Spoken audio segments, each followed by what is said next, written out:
ये पहली ऐसी सरकार है कि अगर इससे पूछो सवाल तो कहते तुम देशद्रोही हो। ये पहली ऐसी हुकूमत है, अगर हक की बात करो, सच की बात करो तो तुम्हें मुल्जिम ठहरा दिया जाता है, गुनाहगार ठहरा दिया जाता है, तुमसे वतन परस्ती का सबूत मांगा जाता है। और अफसोस कि वतन परस्ती का सबूत वो मांगते हैं जब हिंदुस्तान की जमीन को लहू की जरूरत पड़ी तो इनके तमाम नेता अंग्रेजों की दलाली कर रहे थे। ये सबूत मांगते हैं, ये सबूत मांगते हैं। और मैं डंके की चोट पे कह रहा हूं, हिंदुस्तान की आवाम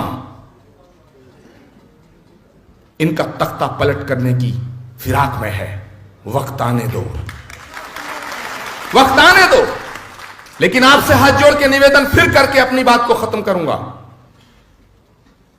कि हम झूठ के, फरेब के, छल के, प्रपंच के, षड्यंत्र के,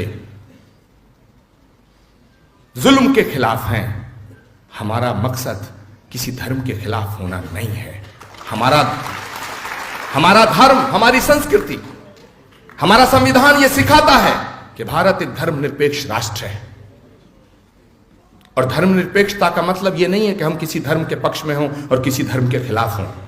जब हिंदुस्तान को आजादी मिली, हिंदुस्तान तकसीम हुआ, तो जिन्होंने हिंदुस्तान की इस मिट्टी से मोहब्बत थी उन्होंने यहां रहना पसंद किया। जो जाना चाहते थे वो चले गए, जो जाना चाहते थे वो चले गए। लेकिन मेरे दोस्तों, जो हिंदुस्तान की मिट्टी में पैदा हुआ है और हिंदुस्तान की मिट्टी में मरना चाहता है, तुम होते कौन हो उससे सबूत मांगने वाले? महमूद मदनी साहब अक्सर एक बात कहा करते हैं कि हिंदुस्तान के मुसलमान को मौका था पाकिस्तान का इंतखाब करने के लिए, लेकिन उसने नहीं चुना, उसने हिंदुस्तान की मिट्टी में मरना कबूल किया। इसका मतलब है कि हिंदुस्तान का मुसलमान बाई चॉइस इंडियन है, बाई चांस इंडियन नहीं है। और मैं सलाम करता हूं आपकी वतन परस्ती को, लेकिन एक बात कहना चाहता हूं कि सबूत मांगने वाले जो सबूत मांगते हैं हिंदुस्तान, इस मुल्क से वतन परस्ती का, उनकी नीयत साफ नहीं है, उनकी नीयत में खोट है। वो इसलिए सबूत मांगते हैं कि आप सबूत देंगे।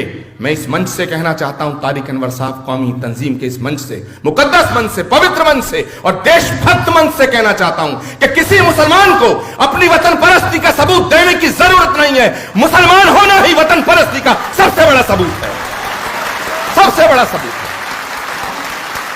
जो इस्लाम सिखाता है कि मां के कदमों में जन्नत है, वो मादरे वतन की तौहीन की इजाजत कैसे दे सकता है? जो इस्लाम कहता है कि वतन से मोहब्बत तुम्हारे ईमान की अलामत है,